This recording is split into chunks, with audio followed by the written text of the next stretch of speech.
Welcome to One on One. All proudly brought to you by New Zealand On Air Music. My name is Evie. Evie. Oh yeah. Me?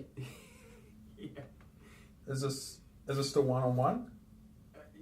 We've done that bit, but if you want to do that bit as well, go for it. Yeah, do that. Yeah, do it. I'll do that bit as well? Yeah. Okay. This is one-on-one, brought to you by New Zealand On Air Music, and I'm Tommy.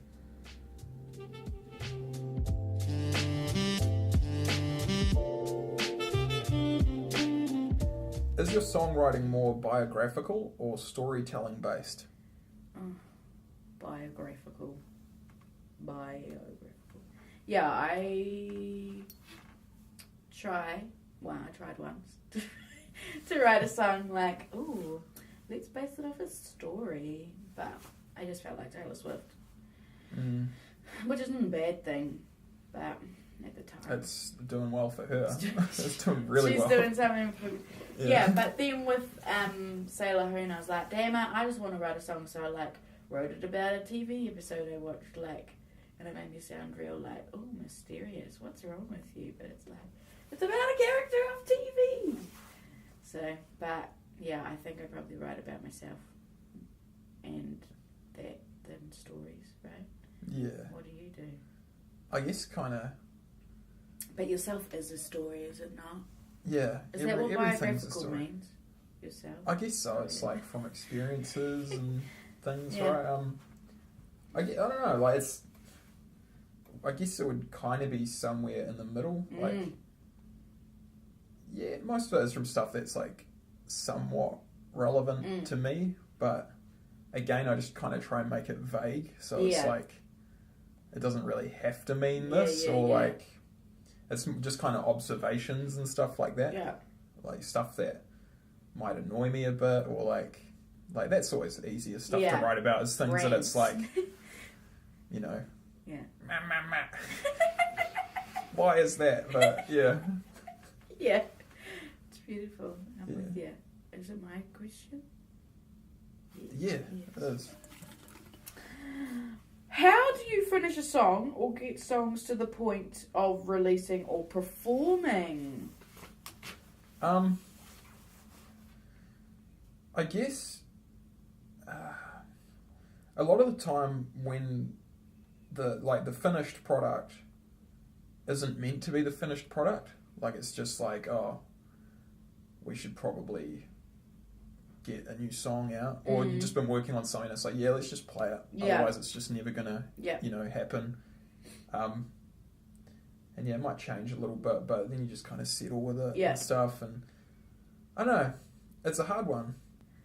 Definitely. What was actually the question? How do you finish a song? Oh yeah, I didn't drift off from the question. No, I just forgot what the question was, because I am a big fan of just chuck it out there, whip it out, and then someone goes to me the other day, oh, I've got a recording of this song of yours, and I was like, oh my gosh, I played that song once at that gig and I've never played it again. In fact, I don't really know how it goes, and it's special for them because it's an exclusive.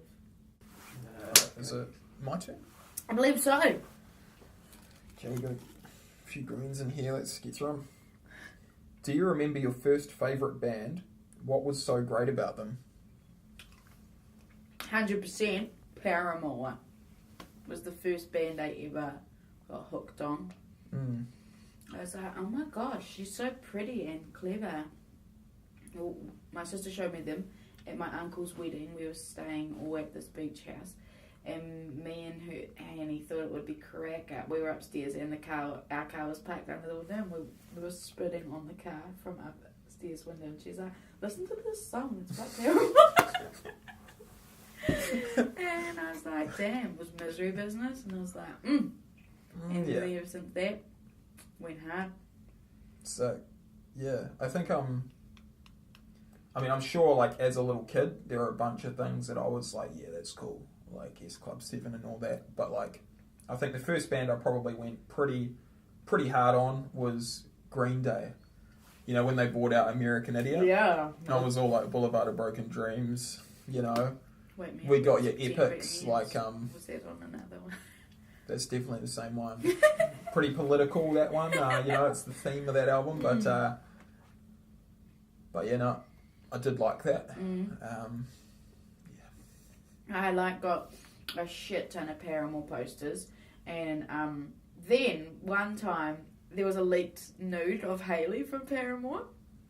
Everyone it's Photoshop. Anyway, Hanny showed me, my sister, and I was like, oh wow.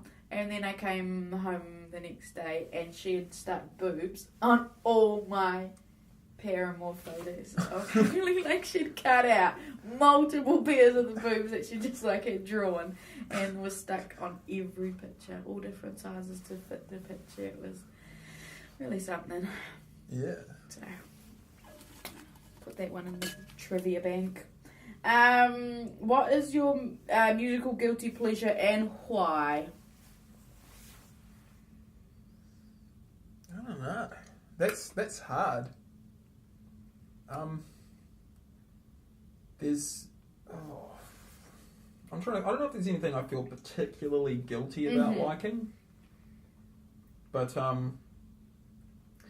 in recent times there's just been a few kind of old bangers that I'll rip out, Dragon Rain, stuff like that.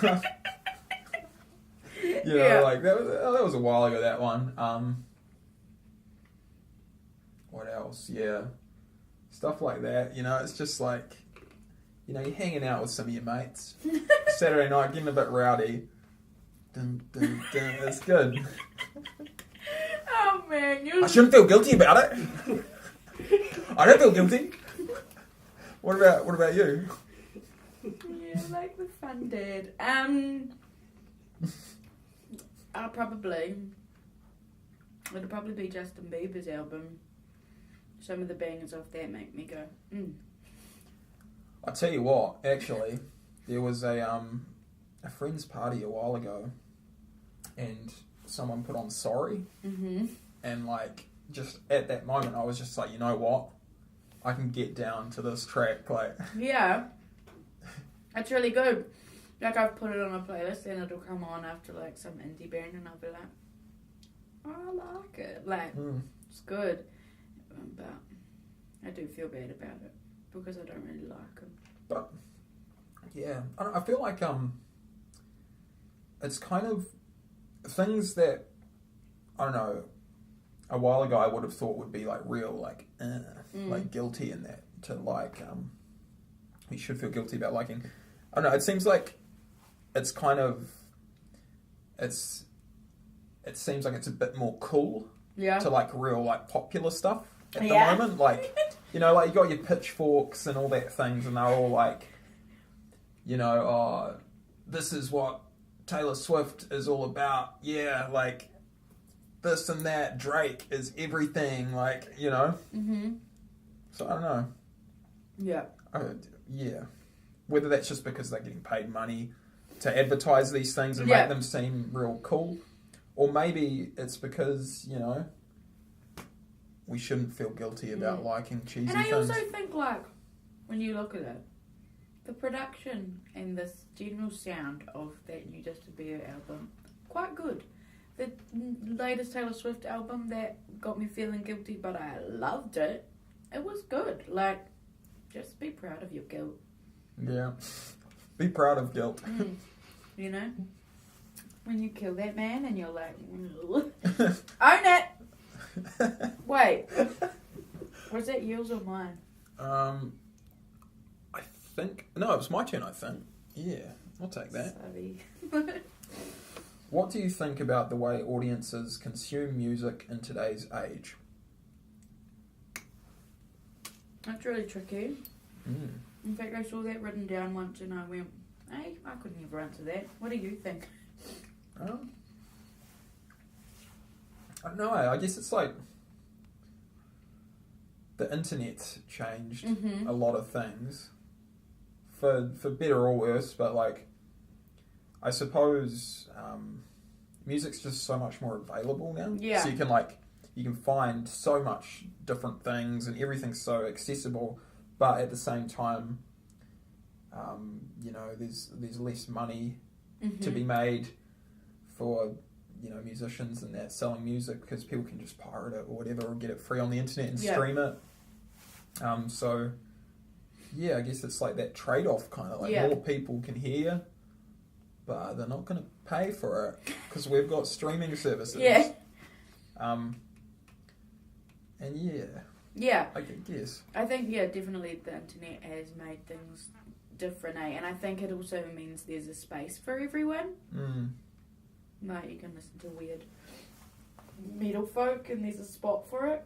Yeah. Oh, there are definitely a lot of positives though. Like, but yeah, I don't know. It is hard. I guess so. We've got the vinyl revival. We do have the vinyl revival. Tape revival's coming back. Yeah, tape's come back in a big way. Just looking forward to that CD revival. Or have they completely died yet? Like, I honestly think they'll probably... I wouldn't buy a CD. If I was going to get... Like, if I was looking at buying a CD, I would get it online. Like, because I remember a few years back, will.i.am said something about CDs being dead. Yeah. And, it was all about pen drives and digital and stuff. And, so I'm just waiting for CDs to just disappear completely. Because, he's not wrong. My boy said it. The Kardashian said contouring is dead. Yeah, this is like really off topic, but have you seen that will.i.am like watch thing? No. I can't remember what it's called. Look it up. He was releasing a smartwatch, and it's like it detects like your heart rate, and you can like call people with it. And depending on your heart rate, you'll like be a different colour, which is a different mood. So if someone's calling you and they're giving off a red vibe, you can be like, oh, I'm not going to talk to them. Like, they're red vibe. It sounds like an edgy Fitbit. So if we could transfer that into some music player where you can detect the mood of the music and just be like, look, I'm just going to be on a green vibe all day long.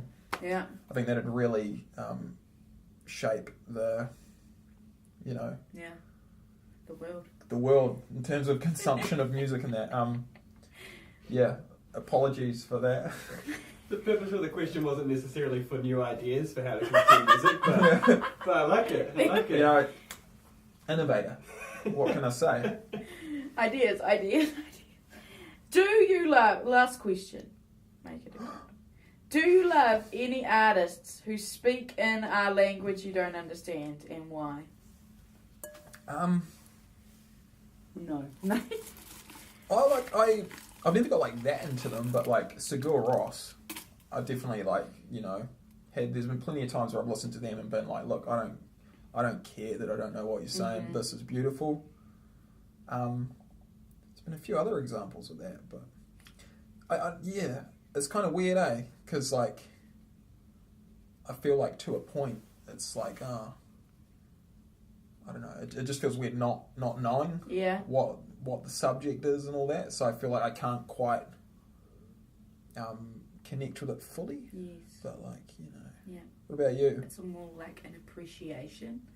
Like, ooh, edgy. No, I don't listen to other music, but pretty much if it's not English, I don't want to hear it. No, just kidding. Yeah. If Donald Trump wouldn't listen to it, neither would I. Actually, what do you listen to? I don't know. No, let's not even talk about that. I just feel though like hick ass country, You'd love it. Yeah. You'd love it. But I have never really dabbled in other language music. I do find screamo quite hard to stand. Yeah. But again, that's something I haven't dabbled in. I think just as long as there's still some lovely sounds in that, we'll appreciate it. I'll give it a good listen, Yeah. Yeah. Beautiful. Cheers. Cheers to that.